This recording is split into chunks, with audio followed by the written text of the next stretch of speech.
आप सभी को यीशु मसीह के नाम में प्रेज द लॉर्ड। मैं शानिका थियोफिलिस आज आप सभी के सामने एक वचन लेकर आई हूँ, तो हम सभी निकाल लेंगे मरकुस उसका चैप्टर 13 उसका वर्स 32 एंड 33। उस दिन या उस घड़ी के विषय में कोई नहीं जानता, न स्वर्ग के दूत और न पुत्र, परंतु केवल पिता। देखो, जागते और प्रार्थना करते रहो, क्योंकि तुम नहीं जानते कि वह समय कब आएगा। Praise the Lord. जब हम इस वचन को ध्यान से देखेंगे तो ये वचन कहता है कि उस दिन या उस घड़ी के विषय में कोई नहीं जानता, न स्वर्गदूत न पुत्र, परंतु केवल पिता। Praise the Lord. किस घड़ी के बारे में बात की जा रही है? यहाँ पर उस घड़ी के बारे में बात की जा रही है, उस समय के बारे में बात किया जा रहा है जब यीशु मसीह फिर से इस पृथ्वी पर आएंगे उनके लोगों को लेने। उन लोगों को लेने आएंगे जो लोग उनके राज्य में, जो लोग परमेश्वर के राज्य में जाने के लिए आत्मिक तौर पर तैयार हैं, उन लोगों को लेने आएंगे। ये इस वचन में उस घड़ी के बारे में बात की जा रही है जब यीशु मसीह उनके राज्य के लिए जो तैयार लोग हैं, जो अपनी आत्मिक तौर पे तैयार हैं और जो कह सकते हैं कि हाँ, मैं अपने पिता परमेश्वर की संतान हूँ, उन लोगों को लेने आएंगे। और उस घड़ी के बारे में जब यीशु मसीह हम सभी को, जो लोग तैयार हैं, उनको लेने आएंगे, उस घड़ी के बारे में कोई नहीं जानता, न तो कोई स्वर्गदूत ना ही यीशु मसीह। लिखा है ना तो स्वर्गदूत ना ही पुत्र, परंतु केवल पिता। सिर्फ और सिर्फ परमेश्वर जानता है कि वो घड़ी कब है जब यीशु मसीह हम सभी को, उन लोगों को जो कि यीशु मसीह के नाम में, जो कि परमेश्वर के नाम में तैयार हैं कि हाँ, हम उनके राज्य में जाएंगे, लेने आएंगे। Praise the Lord. जब हम आगे देखते हैं तो ये वचन आगे कहता है कि देखो, जागते और प्रार्थना करते रहो, क्योंकि तुम नहीं जानते कि वह समय कब आएगा। Praise the Lord. जब पुत्र नहीं जानता, जब यीशु मसीह खुद नहीं जानते हैं, तो हम तो किसी भी तरीके से नहीं जानते कि वो समय कब आएगा। और ना ही हमें उस समय को प्रेडिक्ट करने के लिए अपनी पूरी ताकत, अपनी पूरी मेहनत लगाने की जरूरत है, क्योंकि वो समय तभी आएगा जब परमेश्वर की इच्छा होगी। हम अगर कितना भी सोच लें कि ये इस घड़ी में यीशु मसीह आने वाले हैं, या अभी आने वाले हैं, या कल या परसों में, या अगले साल आने वाले हैं, हम कितना भी अपना दिमाग, अपना ब्रेन यूज करें, उसका कोई फायदा नहीं है, क्योंकि जब परमेश्वर चाहेगा तभी यीशु मसीह हमें लेने आएंगे। जब परमेश्वर की इच्छा होगी तभी वो अपने पुत्र को भेजेंगे कि जा, मेरे लोगों को लेकर आ। इसलिए यहाँ पर लिखा गया है कि जागते और प्रार्थना करते रहो। कैसे जागना है? हमें अपने आत्मिक तौर पर जागते रहना है, उसकी स्तुति, उसकी आराधना, उसकी महिमा करते रहना है। हमें उनकी प्रशंसा करना है, अपनी रिस्पेक्ट को कॉर्नर में रख के उनकी महिमा करना है, उनकी महिमा में गीतों को गाना है, उनकी प्रशंसा करना है। जब हम उनकी प्रशंसा करते हैं तो हमारा पिता परमेश्वर जो हमें देखता है, हमसे खुश होता है और वो कहता है कि हाँ, मेरा बेटा, मेरी बेटी मुझसे प्रेम करता है और मेरी आज्ञाओं को मानता है।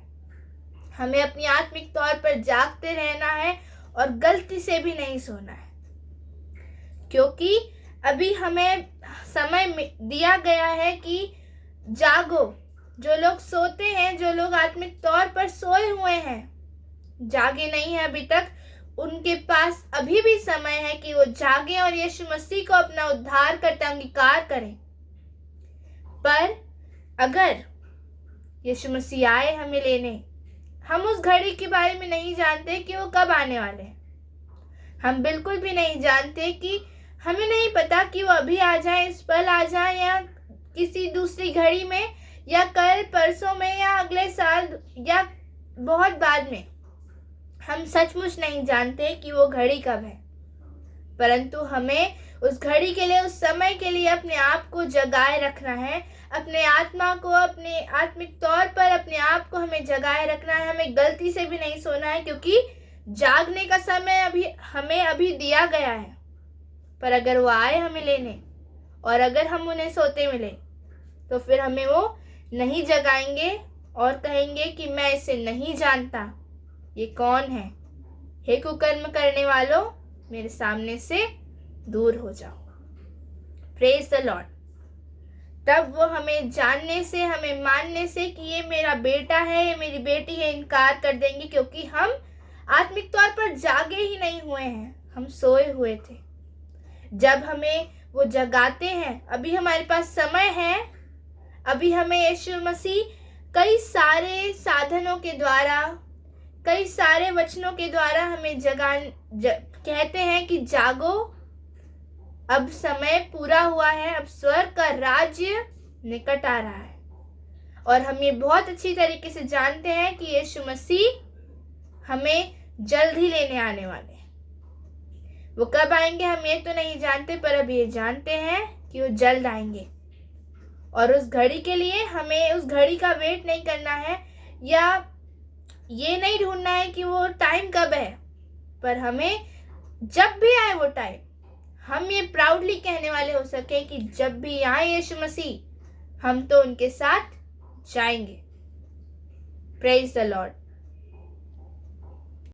और अगर हम ये चाहते हैं ना कि हम ये कहने वाले हो सकें कि हाँ यीशु मसीह आप जब भी आओगे हम तो आपके साथ जाएंगे, और क्यों ना जाएं, हम आपकी संतान हैं, हम आपके बच्चे हैं, इसलिए हम आपके साथ जाएंगे। अगर हम चाहते हैं कि हम ये कहने वाले हो सकें तो यहाँ पर लिखा है कि जागते रहो और प्रार्थना करते रहो। हमें निरंतर यीशु मसीह के सामने, उनके पास में जाकर अपने दिलों को नम्र करते हुए, अपने घुटनों को टेकते हुए, सिरों को झुकाते हुए अपने राजा के पास समीप में जाकर अपने आप को शून्य करते हुए प्रार्थना करनी है कि हे मेरे पिता परमेश्वर, आप मुझे इतना काबिल बनाइए, इतना योग्य कीजिए, सामर्थ्य से भर दीजिए, ताकि मैं आपके राज्य के लिए, उस परमेश्वर के राज्य में जाने के लिए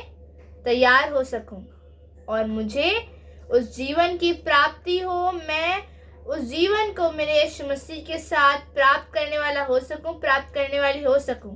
आप सभी को फिर से एक बार प्रेज द लॉर्ड। आज मुझे इतना ही कहना था, और मैं विश्वास रखती हूँ और प्रार्थना करती हूँ कि ये वचन का बीज आपके और मेरे जीवन में फल लाने वाला हो सके, क्योंकि वचन जीवित है। आप सभी को praise the Lord. Thank you.